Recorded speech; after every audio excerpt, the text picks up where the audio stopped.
नमस्कार प्रिय दर्शकों, एक बार फिर आपका स्वागत है हमारे YouTube चैनल प्राचीन ज्ञान सच्चा ज्ञान में। प्रिय दर्शकों, आज फिर नया वीडियो नई जानकारी लेके हाजिर हुए हैं। दर्शकों, आज की जो कहानी है ये कमेडी पक्षी की कहानी है। प्रिय दर्शकों, आज की कहानी आपको आपके जीवन में ढेर सारी प्रेरणाएं देने वाली है। प्रिय दर्शकों, इस कहानी को आप अपने बच्चों को भी जरूर सुनाइएगा। प्रिय दर्शकों, ये कहानी आपके बच्चों को ढेर सारी प्रेरणाएं देगी। इस कहानी को सुनने के बाद आपके बच्चे कमजोर, बुज़दिल, बुद्धिहीन, कामचोर, नकारा और निठल्ले नहीं होंगे। प्रिय दर्शकों, ये कहानी आपके बच्चों को अच्छी प्रेरणा देने वाली कहानी है। इसलिए यदि आप भी चाहते हैं कि आपके बच्चे कामचोर, बुज़दिल, निठल्ले ना हो, तो प्रिय दर्शकों, इस कहानी को अंत तक देखिएगा और अपने बच्चों को जरूर सुनाइएगा। प्रिय दर्शकों, वीडियो शुरू करने से पहले जो लोग हमसे नए जुड़े हैं वो लोग हमारे चैनल को सब्सक्राइब करें, बेल आइकन ऑन करें, अच्छे अच्छे कमेंट किया करें ताकि हर आने वाले वीडियो का नोटिफिकेशन सबसे पहले आपको मिले और प्रिय दर्शकों आप उसका फायदा उठा सकें। शुरू करते हैं प्रिय दर्शकों आज की प्यारी सी कहानी, ये प्यारा सा वीडियो। प्रिय दर्शकों, एक जंगल में कमेडी पक्षी का जोड़ा रहता था। दोनों पति पत्नी बहुत ही सीधे थे, बहुत ही सरल स्वभाव के थे। नहीं किसी से लेना, नहीं किसी से कुछ देना। अपने जीवन में उन्होंने कभी किसी से लड़ाई झगड़े नहीं किए, कभी किसी से किसी भी प्रकार की कोई तू तू मैं नहीं हुई। दोनों पति पत्नी एक दूसरे से बेइंतहा मोहब्बत किया करते थे। उनके पास जो उनसे भी वो दोनों पक्षी बहुत मोहब्बत किया करते थे, उनसे प्यार किया करते थे, सभी से प्रेम से बातें करते, हंसी मजाक करते। कभी किसी से कोई तू तू मैं नहीं हुई, कभी किसी से किसी भी प्रकार का कोई झगड़ा नहीं हुआ। प्रिय दर्शकों, इस बात को तो आप अच्छी तरह जानते होंगे। किसी भी जीव जंतु में देख लो या पशु पक्षी में देख लो या इंसान में देख लो, जहां पे कुछ लोग शरीफ होते हैं वहीं पर कुछ लोग बदमाश भी होते हैं। और बदमाश लोग ऐसे होते हैं जो शरीफों का जीना हराम कर देते हैं। प्रिय दर्शकों, ऐसा आपके आसपास भी होता होगा। जरा गौर करके देखिएगा, ये नजारा आपको अपने आजू बाजू में देखने को मिलेगा। तो प्रिय दर्शकों, ऐसा ही कुछ कमेडी पक्षी के साथ होने वाला था। दोनों पति पत्नी कभी किसी से लड़ाई झगड़े नहीं करते थे, कभी किसी से कोई लेना देना नहीं था। दोनों का जीवन बड़ा सुखी गुजर रहा था। अब कमेडी पक्षी अपने पति से कहती है कि पिया जी, अब तक हमने जितना भी धन अर्जित कर रखा है, जितने भी खाने पीने की सामग्री इकट्ठी कर रखी है, वो धीरे धीरे खत्म होती जा रही है। इसलिए आप अब कहीं से भोजन इकट्ठा करना शुरू कीजिए, भोजन की तलाश कीजिए। प्रिय दर्शकों, अपनी पत्नी की इतनी बात सुनने के बाद अब कमेडी पक्षी का पति भोजन ढूंढने के लिए जाता है। प्रिय दर्शकों, मनुष्य जो होता है वो काम ढूंढने के लिए जाता है, पशु पक्षी भोजन ढूंढने के लिए जाते हैं, अपना दाना पानी ढूंढने के लिए जाते हैं। इसी तरीके से कमेडी पक्षी का पति भी अब भोजन ढूंढने के लिए निकल जाता है। भोजन ढूंढते ढूंढते पूरा दिन गुजर जाता है, मगर उसको कुछ ही दाने मिलते हैं, इकट्ठा भोजन नहीं मिल पाता है। अब वो कुछ दानों को लेकर अपनी पत्नी के पास शाम के वक्त आ जाता है। जो दाने वो लेके आया था उनको अपनी पत्नी को थमा देता है। तो पत्नी उन दानों को लेकर अपने धन भंडार में, अपने अन्न भंडार में रख देती है और अपने पति से कहने लगती है कि पिया जी, आप सुबह से गए हैं और इतने से दाने लेकर के आए हो। तब कमेडी पक्षी का पति अपनी पत्नी से कहने लगता है कि प्रिय, पूरा दिन हो गया मुझे इधर उधर भटकते, मगर बड़ी मुश्किल से यही दाने मिले हैं। तब उसकी पत्नी कहती है कि पिया जी, आज कुछ दूरी पर जाओ और दूर जाओगे तो जरूर आपको अच्छा खासा भोजन प्राप्त होगा, अच्छे खासे दाने मिल जाएंगे। तब प्रिय दर्शकों, अब दूसरे दिन कमेडी पक्षी का पति अपने घोंसले से उड़ान भरता है और काफी दूर निकल जाता है। प्रिय दर्शकों, इस बात की खबर एक कौवे को लग जाती है कि कमेडी का पति आज बहुत सारा भोजन ढूंढने के लिए गया है। तो वो कौवा भी अब उसके पीछे पीछे चल देता है। प्रिय दर्शकों, कमेडी पक्षी का पति ढूंढता हुआ, भोजन की तलाश करता हुआ एक गेहूं के खेत में पहुंच जाता है, जहां पे गेहूं की कटाई होने के बाद कुछ गेहूं की बालें खेत में पड़ी हुई थी। उसमें काफी सारा अनाज पड़ा हुआ था। ये देखकर कमेडी पक्षी का पति बड़ा प्रसन्न होता है, सोचने लगता है कि आज मुझे बहुत सारा अनाज इकट्ठा कर लूंगा। इसी बात को सोचकर कमेडी पक्षी का पति बड़ा प्रसन्न होता है, बड़ी खुशियां मनाता है। उसको ये पता नहीं था कि उसके पीछे कोई दूसरा उसका दुश्मन भी आ रहा है। इतनी देर में कौवा वहां पे पहुंच जाता है और कौवा जाकर कमेडी पक्षी के पति से कहने लग जाता है कि इस खेत से बाहर निकल जाओ, इस पर मेरी हुकूमत है, इस खेत में पड़े हुए दाने सभी मेरे हैं। प्रिय दर्शकों, तब कमेडी का पति कहने लगता है कि इस खेत को पहले मैंने ढूंढा है और इसके दानों पर मेरा अधिकार है।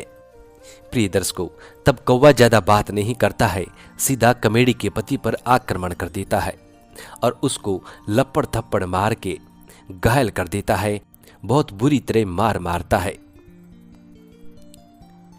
कमेडी का पति कौवे की पिटाई खाता रहता है, लेकिन ऊंचा हाथ तक नहीं करता, क्योंकि वो लड़ना जानता ही नहीं था। उसने कभी लड़ना झगड़ना सीखा ही नहीं था, बहुत ही सीधा साधा था, इसलिए वो कौवे की पिटाई खाता रहता है। अंत में जब कौवा मार पीट कर छोड़ देता है तो कमेडी का पति अब धीरे धीरे वहां से उड़ान भरता है और रोता हुआ अपने घोंसले को आ जाता है। प्रिय दर्शकों, तब कमेडी अपने पति को देखती है तो बड़ी दुखी हो जाती है, बड़ी चिंता में पड़ जाती है और अपने पति से पूछने लग जाती है कि पियाजी, आपकी ये हालत कैसे हो गई। प्रिय दर्शकों, तब कमेडी का पति वो सारा वृत्तांत कह देता है। कहता है कि एक दुष्ट कौवे ने मेरा ये हाल किया है। मैंने एक खेत में बहुत सारा भोजन देखा था, लेकिन उस पर जाकर कौवे ने अपना अधिकार जमा लिया और मेरी पिटाई करके वहां से भगा दिया। प्रिय दर्शकों, अब कमेडी अपने पति को मलहम पट्टी करती है और फिर अपने पति से कहती है कि पियाजी, चलो उस खेत को छोड़ दो, हम कहीं दूसरी जगह ढूंढ लेंगे। अब दूसरे दिन का समय होता है। तो प्रिय दर्शकों, तो कमेडी का पति फिर से धीरे धीरे उड़ान भरता है और अपनी पत्नी से कह के जाता है कि प्रिय, आज मैं दूसरी जगह ढूंढ के आऊंगा। अब वो दूसरी जगह जाता है तो दूसरी जगह भी वही कौवा पहुंच जाता है और फिर से उसकी पिटाई करके वापिस उसको भेज देता है। प्रिय दर्शकों, इसी तरीके से काफी दिन चलता रहता है। अब कमेडी और कमेडी के पति को दाने दाने मोहताज हो जाते हैं। वो जहां भी भोजन की तलाश में जाते तो कौवा पीछे पीछे जाता और उनकी पिटाई कर देता और उनको खाली हाथ भेज देता। अंत में जाकर के कमेडी और उसका पति बड़ा परेशान हो जाते हैं, सोचने लगते हैं कि इस जीवन से अब परेशान हो चुके हैं कि ऐसे जीवन से तो मृत्यु अच्छी है। दोनों पति पत्नी बड़े परेशान हो जाते हैं, अपने जीवन से दुखी हो जाते हैं। प्रिय दर्शकों, तब कमेडी अपने पति से कहती है कि पियाजी, हिम्मत हार मत हो, सब कुछ ठीक हो जाएगा।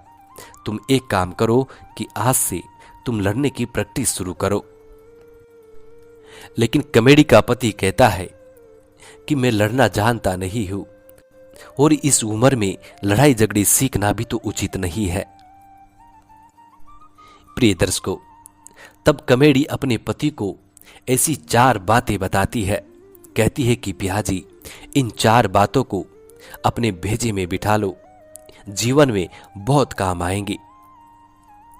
तब कमेडी कहती है कि पियाजी, दुष्ट के साथ हमेशा दुष्टता करनी चाहिए। जो लोग दुष्टों पर दया करके उनको छोड़ देते हैं, दुष्ट उन्हीं लोगों का पतन कर देता है। इसलिए दुष्ट पर कभी भी दया नहीं करनी चाहिए। दुष्ट के साथ हमेशा दुष्टता करनी चाहिए। यदि आप अपना भला चाहते हैं तो दुष्ट को कभी मत छोड़ो। दूसरी बात, जो कड़वे होते हैं वो कभी मीठे नहीं होते हैं, उनकी कड़वाहट हमेशा बनी रहती है। कड़वे लोग कभी प्यार की भाषा नहीं समझते हैं। ये प्यार को जानते तक नहीं है कि आखिरकार प्यार होता क्या है। ये अपनी कड़वाहट से ही जाने जाते हैं। नीम के वृक्ष में आप चाहे कितना भी शरबत डाल दो, कितनी भी चीनी डाल दो, कितना भी गुड़ डाल दो, लेकिन नीम का वृक्ष कभी मीठा नहीं होता है।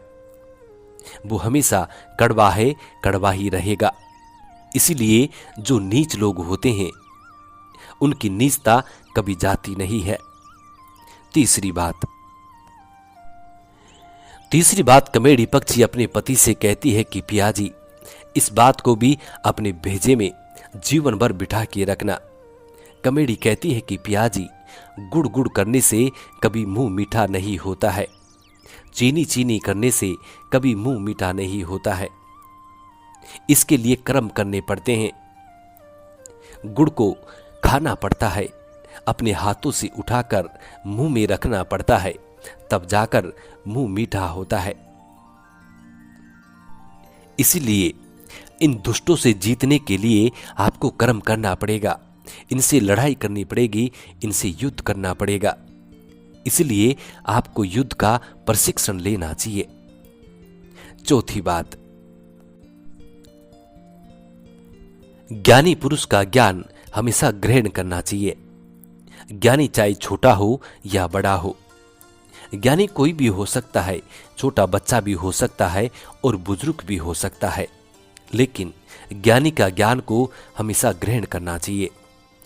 जो लोग ज्ञानी के ज्ञान को मिथ्या समझकर छोड़ देते हैं, उन लोगों का भी पतन हो जाता है। इसलिए ज्ञान कहीं से भी मिले, ज्ञान छोटे से मिले या बड़े से मिले, ज्ञान को हमेशा ग्रहण करना चाहिए।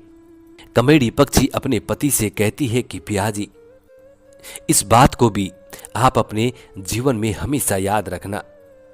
कमेडी पक्षी कहती है कि काला सांप और दुश्मन जहां भी दिखे तुरंत समाप्त कर दो। यदि इनको छोड़ दिया तो ये लोग तुम्हारा विनाश कर देंगे। इसीलिए काला सांप और दुश्मन कहीं पे भी दिखाई देता है तो इनको कभी जीवित मत छोड़ो, क्योंकि ये दोनों ही बड़े खतरनाक होते हैं। दुश्मन भी खतरनाक होता है और काला सांप भी खतरनाक होता है। यदि काला सांप को छेड़ने के बाद आप छोड़ देते हैं तो काला सांप आपको नहीं छोड़ेगा। काला सांप अपना बैर लेके छोड़ता है। इसीलिए सांप को छेड़ के मत छोड़ो। यदि आपसे सांप छिड़ भी जाता है, यदि आप सांप को छेड़ भी देते हैं तो फिर उसको जिंदा मत छोड़ो। यदि आप जिंदा छोड़ दोगे तो वो सांप आपको नहीं छोड़ेगा। इसी तरह यदि आपके जीवन में आपका कोई दुश्मन ऐसा हो जाता है तो उस दुश्मन को कभी मत छोड़ो। उसको कभी ऐसा मौका ही मत दो कि वो आप पर कभी हावी हो जाए। प्रिय दर्शकों, ऐसी 5 अनमोल बातें कमेडी पक्षी अपने पति को बताती है और उसके पति को ये बात समझ में आ जाती है। उसके बाद कमेडी का पति युद्ध का प्रशिक्षण लेता है और कुछ ही दिनों में युद्ध में महारत हासिल कर लेता है। प्रिय दर्शकों, कौवा बिगर प्रशिक्षण का था, कौवे को युद्ध कला नहीं आती थी। उसके बाद कमेडी पक्षी का पति कौवे को ललकारता है, कहता है कि कौवा, यदि तूने तेरी माँ का दूध पिया है तो अब आ जाओ सामने। प्रिय दर्शकों, कौवा घमंड में चूर था। कौवा तो यही सोच रहा था कि पहले तुझे पीट चुका हूं, आज तू फिर से पिटने वाला है। यही सोचकर कौवा तुरंत कमेडी के पति के पास आता है और उससे युद्ध करने लग जाता है। प्रिय दर्शकों, अब जैसे ही कौवा वार करता है तो एक ही फटके में कमेडी का पति कौवे की गर्दन मरोड़ देता है और कौवे को जान से खत्म कर देता है। प्रिय दर्शकों, उसके बाद कमेडी और उसका पति का जीवन सुखमय ही हो जाता है। इस तरीके से उनका जीवन व्यतीत होता है। प्रिय दर्शकों, आज की ये कहानियाँ समाप्त होती है। हम उम्मीद करते हैं कि आपको ये वीडियो बहुत पसंद आया होगा और इस जानकारी से आप ढेर सारी प्रेरणाएं लेंगे। मिलते हैं प्रिय दर्शकों आने वाले नेक्स्ट वीडियो में। तब तक अपना ख्याल रखें। जी नमस्कार, धन्यवाद।